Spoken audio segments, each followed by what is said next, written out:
ಮಿತ್ರರೇ ನಮಸ್ಕಾರ. ಇದು ಟಿ ವಿ ವಿಕ್ರಮ. ನಾನು ಡ್ಯಾನಿ ಪಿರೇರ, ಹಳ್ಳಿ ಮೈಸೂರು. ಇತಿಹಾಸದಲ್ಲಿ ಚಾಪು ಹೊತ್ತಿದವರೆಲ್ಲರೂ ದೊಡ್ಡ ಹುದ್ದೆಗಳನ್ನು ಹಿಡಿದವರಲ್ಲ.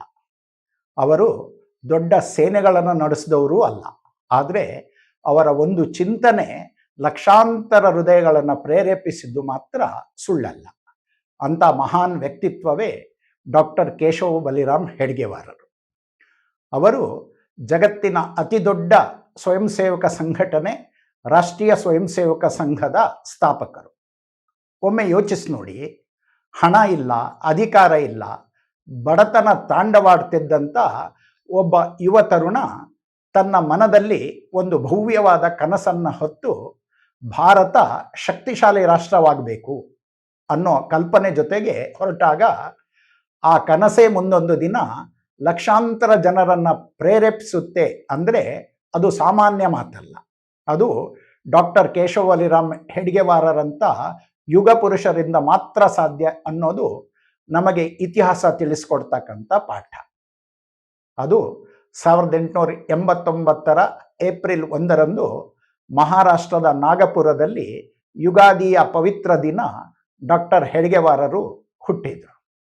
ತಂದೆ ಬಲಿರಾಮ್ ಪಂತ್ ಹೆಡ್ಗೇವಾರ್, ತಾಯಿ ರೇವತಿಬಾಯಿ. ಅವರು ಚಿಕ್ಕವರಿದ್ದಾಗಲೇ ಪ್ಲೇಗ್ ರೋಗದಿಂದ ತಂದೆ ತಾಯಿಯನ್ನು ಕಳ್ಕೊಳ್ತಾರೆ. ಆದರೆ ಈ ದುಃಖ ಅವರನ್ನು ದುರ್ಬಲಗೊಳಿಸೋದಿಲ್ಲ, ಅದು ಅವರನ್ನು ದೃಢ ವ್ಯಕ್ತಿಯನ್ನಾಗಿ ಮಾಡುತ್ತೆ. ಕೇಶವ ಜನ್ಮಜಾತ ದೇಶಭಕ್ತ. ಒಮ್ಮೆ ಶಾಲೆಯಲ್ಲಿ ಬ್ರಿಟಿಷ್ ರಾಜನ ಹುಟ್ಟುಹಬ್ಬ ಆಚರಣೆ ನಡೀತಿತ್ತು. ಎಲ್ಲ ಮಕ್ಕಳು ಗಾಡ್ ಸೇವ್ ದ ಕಿಂಗ್ ಅನ್ನೋ ಹಾಡನ್ನು ಹಾಡ್ತಿದ್ರು. ಆದರೆ ಈ ಪುಟ್ಟ ಹುಡುಗ ಕೇಶವ ಮೌನವಾಗಿ ನಿಂತಿದ್ದ. ಶಿಕ್ಷಕರು ಕೇಳಿದ್ರು, ಯಾಕೆ ನೀನು ಹಾಡ್ತಿಲ್ಲ? ಆ ಹುಡುಗ ಧೈರ್ಯವಾಗಿ ಉತ್ತರಿಸ್ದ, ನನ್ನ ದೇಶವನ್ನು ಗುಲಾಮ್ತನದಲ್ಲಿರಿಸಿ ಆಳ್ತಕ್ಕಂಥ ರಾಜನನ್ನು ನಾನು ಹೇಗೆ ಸ್ತುತಿಸ್ಲಿ? ನಾನು ಭಾರತ ಮಾತೆಯನ್ನು ಮಾತ್ರ ಸ್ತುತಿಸ್ತೇನೆ ಅಂತ. ಅದರ ನಂತರ ಅವರನ್ನು ಶಾಲೆಯಿಂದ ಹೊರಹಾಕಲಾಯಿತು. ಆದರೆ ಆತನೊಳಗೊಬ್ಬ ಕ್ರಾಂತಿಕಾರಿ ಜನ್ಮ ತಳೆದ. ಇಂಗ್ಲೆಂಡಿನ ರಾಣಿ ವಿಕ್ಟೋರಿಯಾಳ ಪಟ್ಟಾಭಿಷೇಕ ಜ್ಞಾಪಕಾರ್ಥ ಶಾಲೆಯಲ್ಲಿ ಲಾಡು ಹಂಚಿದಾಗ ಅದನ್ನು ತಾನು ತಿನ್ನಲಾರೆ ಅಂತ ಹೇಳಿ ಅದನ್ನು ಚರಂಡಿಗೆಸೆದಾಗ ಆತ ಆಗಿನ್ನೂ ಪ್ರಾಥಮಿಕ ಶಾಲೆಯ ವಿದ್ಯಾರ್ಥಿಯಾಗಿದ್ದ. ಸೀತಾಬರ್ಡಿ ಕೋಟೆಯ ಮೇಲೆ ಬ್ರಿಟಿಷರ ಧ್ವಜ ಯೂನಿಯನ್ ಜಾಕ್ ಹಾರಾಡೋದನ್ನು ಕಂಡು ವ್ಯಗ್ರಗೊಂಡಂಥ ಕೇಶವ ಅದನ್ನು ಹಾರಾಡೋ ಜಾಗಕ್ಕೆ ತಾನು ಓದುವ ಕೊಠಡಿಯಿಂದಲೇ ಸುರಂಗ ಕೊರೆದು ಅಲ್ಲಿದ್ದ ಬ್ರಿಟನ್ನಿನ ಆ ಧ್ವಜವನ್ನು ಕೆಳಗಿಳಿಸಿ ಅಲ್ಲಿ ನಮ್ಮ ಪರಮ ಪವಿತ್ರ ಭಗವಧ್ವಜ ಆರಿಸುವ ಪ್ರಯತ್ನ ಕೇಳಿದ. ಪ್ರೌಢಶಾಲಾ ವಿದ್ಯಾರ್ಥಿ ಆಗಿದ್ದಾಗಂತೂ ಆ ದಿನಗಳಲ್ಲೇ ವಂದೇ ಮಾತರಂ ಹಾಡೋದು ಅಪರಾಧ ಅಂಥೇಳಿ ಶಾಸನ ಇದ್ದಾಗಲೂ ಶಾಲೆಯಲ್ಲಿ ವಂದೇ ಮಾತರಂ ಹಾಡಿಸಿ ಅಧಿಕಾರಿಗಳ ಕೆಂಗಣ್ಣಿಗೆ ಗುರಿಯಾಗಿ ಶಾಲೆಯಿಂದ ಹೊರಹಾಕಲ್ಪಟ್ಟ. ಪ್ರತಿಭಾವಂತನಾಗಿದ್ದ ಕೇಶವ ಮುಂದೆ ವೈದ್ಯಕೀಯ ಶಿಕ್ಷಣಕ್ಕೋಸ್ಕರ ಕೋಲ್ಕತ್ತಾಕ್ಕೆ ತೆರಳುತ್ತಾರೆ. ಆ ಸಮಯದಲ್ಲಿ ಕೋಲ್ಕತ್ತಾ ಕ್ರಾಂತಿಕಾರಿಗಳ ಕೇಂದ್ರ ಆಗಿತ್ತು. ಅವರು ಗುಪ್ತ ಕ್ರಾಂತಿಕಾರಿ ಸಂಘಟನೆ ಆಗಿರ್ತಕ್ಕಂಥ ಅನುಶೀಲನಾ ಸಮಿತಿ ಜೊತೆ ಸಂಪರ್ಕ ಹೊಂದಿ ಅಲ್ಲಿ ಅವರು ದೇಶಭಕ್ತ ಯುವಕರ ಜೊತೆ ಕೆಲಸ ಮಾಡ್ತಾರೆ. ಒಮ್ಮೆ ರಾತ್ರಿ ಕ್ರಾಂತಿಕಾರಿಗಳ ಗುಪ್ತ ಸಭೆ ನಡೀತಿರುತ್ತೆ. ಒಬ್ಬ ಯುವ ಕ್ರಾಂತಿಕಾರಿ ಕೇಳ್ತಾನೆ, ನಾವು ಬ್ರಿಟಿಷರ ವಿರುದ್ಧ ಹೋರಾಡ್ತಿದ್ದೇವೆ, ಆದರೆ ನಮ್ಮ ಸಂಖ್ಯೆ ಕಡಿಮೆ ಇದೆ ಅಲ್ವಾ ಅಂತ ಹೇಳಿ. ಆಗ ಹೆಡ್ಗೇವಾರರು ನಗ್ತಾ ಹೇಳ್ತಾರೆ, ಸಂಖ್ಯೆ ಕಡಿಮೆ ಇರಬಹುದು, ಆದರೆ ಸಂಕಲ್ಪ ದೊಡ್ಡದಿದ್ರೆ ಇತಿಹಾಸ ಬದಲಾಗುತ್ತೆ ಅಂತ. ವೈದ್ಯಕೀಯ ಪದವಿ ಪಡೆದಂಥ ನಂತರ ಅವರು ಹಿಂದಿರುಗಿ ಬಂದು ಅಂದಿನ ಇಂಡಿಯನ್ ನ್ಯಾಷನಲ್ ಕಾಂಗ್ರೆಸ್ನಲ್ಲಿ ಸಕ್ರಿಯರಾಗ್ತಾರೆ. 1921 ಬ್ರಿಟಿಷರ ವಿರುದ್ಧ ಉಗ್ರ ಭಾಷಣ ಮಾಡ್ತಾರೆ.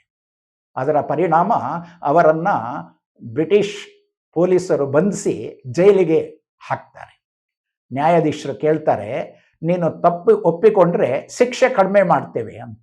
ಆಗ ಹೆಡ್ಗೇವಾರರು ಉತ್ತರಿಸ್ತಾರೆ, ನನ್ನ ದೇಶದ ಸ್ವಾತಂತ್ರ್ಯ ಕೇಳೋದು ತಪ್ಪಲ್ಲ ಅಂತ.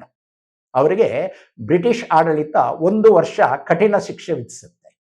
ಜೈಲಿನಲ್ಲಿ ಅವರು ದೇಶದ ಇತಿಹಾಸದ ಅಧ್ಯಯನ ಮುಂದುವರಿಸಿದಾಗ ಅವರಿಗೆ ಕಾಡಿರ್ತಕ್ಕಂಥ ಪ್ರಶ್ನೆ, ಸ್ವಾತಂತ್ರ್ಯವೇನೋ ಪಡೆಯಬಹುದು, ಆದರೆ ಅದನ್ನು ಕಳೆದುಕೊಂಡಿದ್ಯಾಕೆ?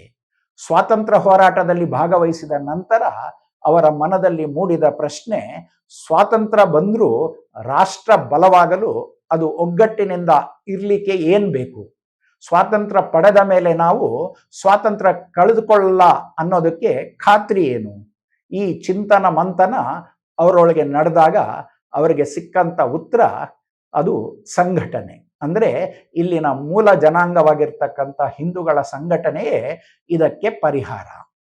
ಅವರ ಆ ಕಲ್ಪನೆಯನ್ನ ಕೃತಿ ರೂಪದಲ್ಲಿ ಇಳಿಸಿದ ಡಾಕ್ಟರ್ ಕೇಶವ ಬಲಿರಾಮ್ ಹೆಡ್ಗೇವಾರ್ 1925ರಲ್ಲಿ ವಿಜಯದಶಮಿಯ ಆ ಪವಿತ್ರ ದಿನ ಅವರು ಒಂದು ಚಿಕ್ಕ ಸಭೆ ನಡೆಸ್ತಾರೆ. ಅಲ್ಲಿ ಕೇವಲ 5-10 ಯುವಕರು ಮಾತ್ರ ಇರ್ತಾರೆ. ಆ ಸಭೆಯಲ್ಲಿ ರೂಪುಗೊಂಡತಕ್ಕಂಥ ಸಂಘಟನೆಯೇ ರಾಷ್ಟ್ರೀಯ ಸ್ವಯಂ ಸೇವಕ ಸಂಘ. ಹೆಡ್ಗೇವಾರರು ಹೇಳ್ತಾರೆ, ನಾವು ದೇಶವನ್ನ ಬದಲಾಯಿಸಲು ಹೊರಟಿದ್ದೇವೆ, ಆದರೆ ಮೊದಲು ವ್ಯಕ್ತಿತ್ವ ನಿರ್ಮಾಣ ಆಗಬೇಕು. ಸಮಾಜಕ್ಕಾಗಿ ಎಲ್ಲವನ್ನ ಸಮರ್ಪಿಸುವ ಚಾರಿತ್ರ್ಯ ಸಂಪನ್ನ ವ್ಯಕ್ತಿಗಳು ತಯಾರಾಗಬೇಕು. ಇದರ ಹಿನ್ನೆಲೆಯಲ್ಲಿ ಅವರು ದೇಶದಾದ್ಯಂತ ಪ್ರವಾಸ ಮಾಡ್ತಾ ಯುವಕರಿಗೆ ಹೇಳಿದ್ದು, ಅನುಶಾಸನವುಳ್ಳ ದೇಶಭಕ್ತಿ ಸೇವೆಯ ವ್ರತಧಾರಿಗಳಾದಂಥ ಯುವಕರನ್ನ ತಯಾರು ಮಾಡಬೇಕು. ಆ ಪ್ರಯತ್ನದಲ್ಲಿ ಡಾಕ್ಟರ್ ಜಿ ತಮ್ಮ ಜೀವಮಾನ ಸವೆಸಲಿಕ್ಕೆ ಕಟಿಬದ್ಧರಾದರು. ಅವರು ಹೇಳಿದ್ದ ಪ್ರಸಿದ್ಧ ಮಾತು, ಭಾರತಕ್ಕೆ ಭಾಷಣಕಾರರು ಬೇಡ, ವಿಶುದ್ಧ ಶೀಲ ಚಾರಿತ್ರ್ಯ ಸಂಪನ್ನ ಯುವ ಕಾರ್ಯಕರ್ತರು ಬೇಕು ಅಂತ. ಒಮ್ಮೆ ಒಬ್ಬ ಯುವಕ ಕೇಳ್ದ, ಡಾಕ್ಟರ್ ಜಿ ನಿಮ್ಮ ಕನಸು ಏನು?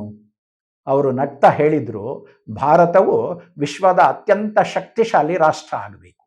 ನಾವು ಬಲಶಾಲಿಯಾಗಬೇಕಾಗಿರೋದು ಮತ್ತೊಬ್ಬರನ್ನ ಬೆದರಿಸ್ಲಿಕ್ಕಲ್ಲ, ನಮ್ಮ ಮೇಲೆ ಅನ್ಯರು ಆಕ್ರಮಣ ಮಾಡಬಾರದು. ಆ ಕಾರಣಕ್ಕೋಸ್ಕರ ಅವರು 15 ವರ್ಷಗಳ ನಿರಂತರ ಸೇವೆ ಮತ್ತು ಸಂಘಟನೆಯ ಉದ್ದೇಶದಿಂದ ಪ್ರವಾಸ ಮಾಡ್ತಾ ಇದ್ದಾಗ ಅವರ ಆರೋಗ್ಯ ಕುಂದಿತ್ತು. 1940ರಲ್ಲಿ ಅವರು ತೀವ್ರವಾಗಿ ಅಸ್ವಸ್ಥರಾದರು. ಅವರು ತಮ್ಮ ಸಹ ಕಾರ್ಯಕರ್ತರಿಗೆ ಹೇಳಿದರು, ಸಂಘದ ಕೆಲಸ ನಿಲ್ಲಬಾರದು, ರಾಷ್ಟ್ರ ಸೇವೆ ಮುಂದುವರಿಬೇಕು ಅಂತ. 1940 ಜೂನ್ 21ರಂದು ಕೇಶವ ಬಲಿರಾಮ್ ಹೆಡ್ಗೇವಾರ್ ಅವರು ತಮ್ಮ ಭೌತಿಕ ದೇಹ ತ್ಯಜಿಸ್ತಾರೆ. ಅವರ ಅಂತ್ಯಕ್ರಿಯೆಯ ದಿನ ಸಾವಿರಾರು ಸ್ವಯಂ ಸೇವಕರು ಅಂತಿಮ ದರ್ಶನ ಪಡೀತಾರೆ. ಒಬ್ಬ ಯುವಕ ಕಣ್ಣೀರು ಹಾಕ್ತಾ ಹೇಳ್ದ, ಇವತ್ತು ನಾವು ನಮ್ಮ ನಾಯಕನನ್ನ ಕಳೆದುಕೊಂಡಿದ್ದೇವೆ ಅಂತ.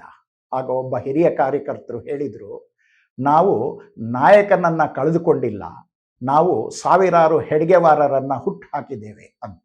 ಮಿತ್ರರೇ, ಒಬ್ಬ ಬಡತನದಲ್ಲಿ ಬೆಳೆದ ಹುಡುಗ ಮುಂದೆ ಕ್ರಾಂತಿಕಾರಿಯಾಗಿ ದೇಶ ಕಾರ್ಯದಲ್ಲಿ ತೊಡಗಿ ಆನಂತರ ಕಾಂಗ್ರೆಸ್ಸಿನ ಸ್ವಾತಂತ್ರ್ಯ ಚಳುವಳಿಯಲ್ಲಿ ಪಾಲ್ಗೊಂಡು ಜೈಲು ಸೇರಿ ಅಲ್ಲಿಂದ ಹೊರಬಂದು ಅನೈಕ್ಯತೆಯ ಗೂಡಾಗಿರ್ತಕ್ಕಂಥ ಹಿಂದೂ ಸಮಾಜವನ್ನ ಐಕ್ಯತೆಯ ಛಾತ್ರಛಾಯೆಯಲ್ಲಿ ಒಂದಾಗಿಸ್ಲಿಕ್ಕೆ ರಾಷ್ಟ್ರೀಯ ಸ್ವಯಂ ಸೇವಕ ಸಂಘವನ್ನ ಸ್ಥಾಪಿಸಿದರು.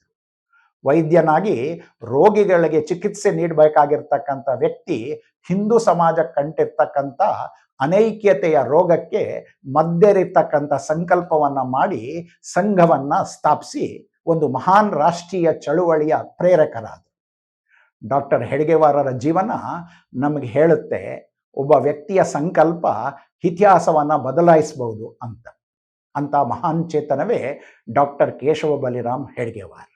ಪರಮ ಪೂಜನೀಯ ಡಾಕ್ಟರ್ ಜಿಯವರ ಜನ್ಮದಿನದ ಹಿನ್ನೆಲೆಯಲ್ಲಿ ಅವರ ಪುಣ್ಯಪಾದಗಳಿಗೆ ಶತಶತ ಪ್ರಣಾಮಗಳನ್ನು ಸಲ್ಲಿಸ್ತಾ ನನ್ನ ಮಾತುಗಳನ್ನು ಮುಗಿಸ್ತೇನೆ. ಒಂದೇ ಮಾತರಂ. ಟಿವಿ ವಿಕ್ರಮ, ದೇಶ ನಿಮ್ಮ ಕೈಯಲ್ಲಿ. ಈ ಕಾರ್ಯಕ್ರಮ ನಿಮಗೆ ಇಷ್ಟ ಆಗಿದ್ದಲ್ಲಿ ಲೈಕ್, ಶೇರ್ ಹಾಗೂ ಕಮೆಂಟ್ ಮಾಡಿ. ಟಿವಿ ವಿಕ್ರಮದ ಕಾರ್ಯಕ್ರಮಗಳನ್ನು ನಿರಂತರವಾಗಿ ವೀಕ್ಷಿಸಲು ಸಬ್ಸ್ಕ್ರೈಬ್ ಮಾಡಿ, ಬೆಲ್ ಐಕನ್ ಒತ್ತಿ.